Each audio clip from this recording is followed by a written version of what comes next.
Barry Horowitz, the most famous jobber in the history of the WWF. A man whose entire career was basically a slow-motion car crash with Vince McMahon driving and Barry waving from the back seat. Every time he walked down that aisle, you didn't wonder who'd win. You wondered how embarrassing the loss would be. Horowitz wasn't bad. He could wrestle, he understood psychology, and he could make anyone look good. But Vince didn't want him to look good. He wanted him to look like a man auditioning for the role of corpse. Barry was so reliable at losing they should have given him a loyalty card. Lose 10 matches, get a free concussion. The sad part? He didn't just make others look strong, he made entire careers possible. Without Horowitz, half the mid-card would have looked like clumsy amateurs. And yet, Barry leaned into it.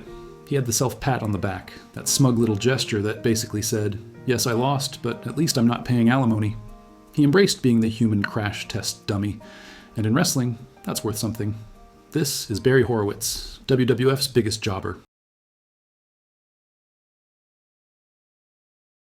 Barry Horowitz stepped into the WWF in the late 80s, and right from the start, his destiny was sealed. He wasn't there to be a hero, a villain, or even a mid-card hopeful.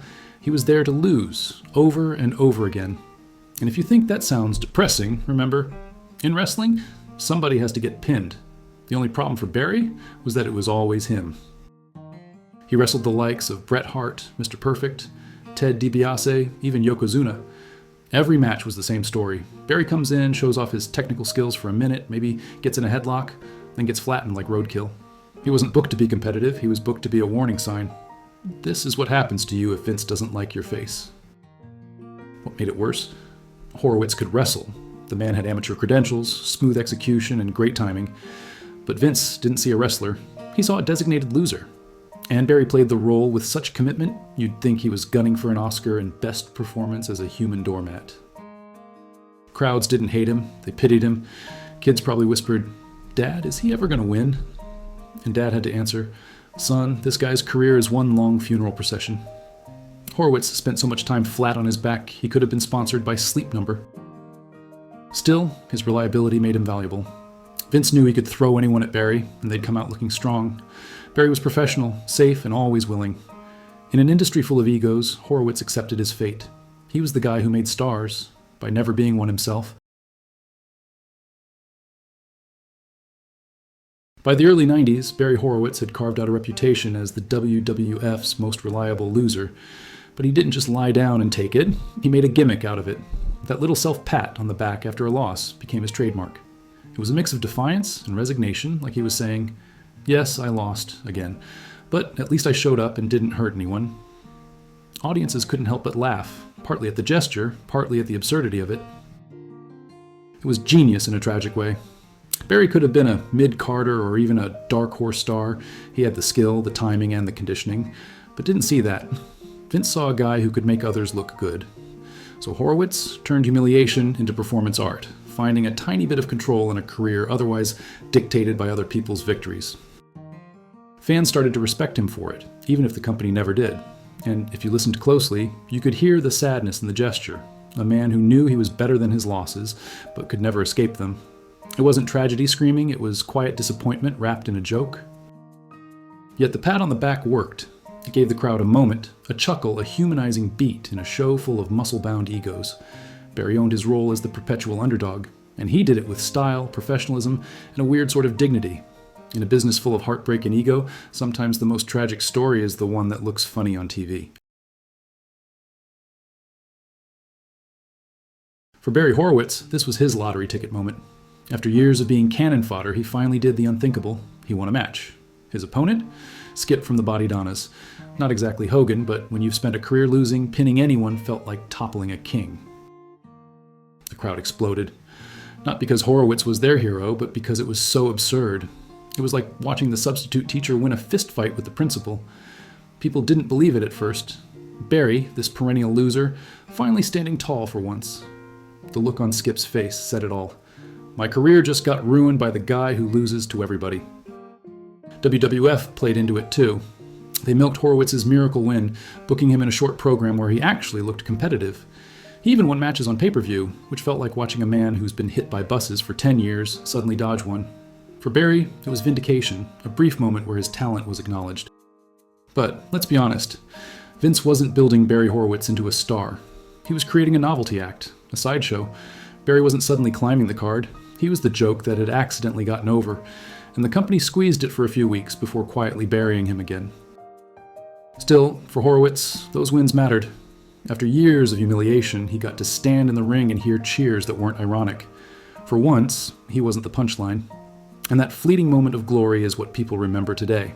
Barry Horowitz, the man who lost everything, except that one beautiful, ridiculous win. After that miracle win in 1995, the WWF gave Barry Horowitz something he'd never had before: momentum. For a few months, he wasn't just that guy who always loses. He was Barry Horowitz, the underdog who'd finally broken through. He beat Skip again, appeared at SummerSlam, and suddenly found himself in matches where the outcome wasn't guaranteed. For fans, it was surreal, like finding out your dog can drive. Barry even got paired with Hakushi, forming a strange underdog duo that nobody expected. It was fun, it was fresh, and for the first time, Horowitz wasn't just the punchline, he was the story. The crowd bought into it too. They weren't cheering ironically anymore. They actually wanted to see him win. That's the beauty of wrestling. Sometimes the audience latches onto the guy management never wanted, just to spite the system. But reality came crashing back. Vince McMahon was never going to make Barry Horowitz a real star. His push fizzled out as quickly as it started. Within months, he was right back where he'd been for years, staring at the lights, putting over everyone else. It was like getting invited to the party, then being asked to fetch the drinks. And here's the sad part. Barry didn't screw up. He didn't blow it. He was professional, skilled, and the fans liked him. But in Vince's world, perception was everything, and Barry was still a jobber no matter what. His short run at the top was basically a corporate prank. Look, the loser won. Okay, joke's over. For Barry, those months meant the world. For Vince, they were filler. That's wrestling in a nutshell. One man's career highlight is another man's bathroom breaks. When people look back at Barry Horowitz, they don't remember championships, main events, or classic promos. They remember losses. Dozens, hundreds, piled up over years. And here's the thing, that's his legacy. Barry wasn't the guy who set arenas on fire. He was the guy who made sure the fire looked good on camera. Wrestling is cruel like that. Someone has to lose, and Barry made losing an art form. He took it seriously. He bumped hard, sold everything, and made opponents look like monsters. If Bret Hart was the excellence of execution, Barry was the excellence of exits. He lost so many times, you could time a pay-per-view by his shoulders hitting the mat. Yet there's respect there. Fans still talk about him, not out of pity, but out of admiration. He was the everyman who never got the spotlight, but still carved out a place in history. He proved you could matter in wrestling without winning, if you were professional enough to embrace humiliation with consistency. But the dark truth? That role came with a cost. Barry was too good at being the fall guy. Management never saw him as anything else. His miracle win, his short push, all of it was temporary. He was always destined to go back to lying flat, staring at the lights, clapping himself on the back like a man applauding his own funeral. And maybe that's the saddest joke of all. Barry Horowitz mattered, but not for what he did, for what he gave up so others could shine. He was the sacrificial lamb with a permanent smile, a career defined not by victories, but by the cruel poetry of defeat.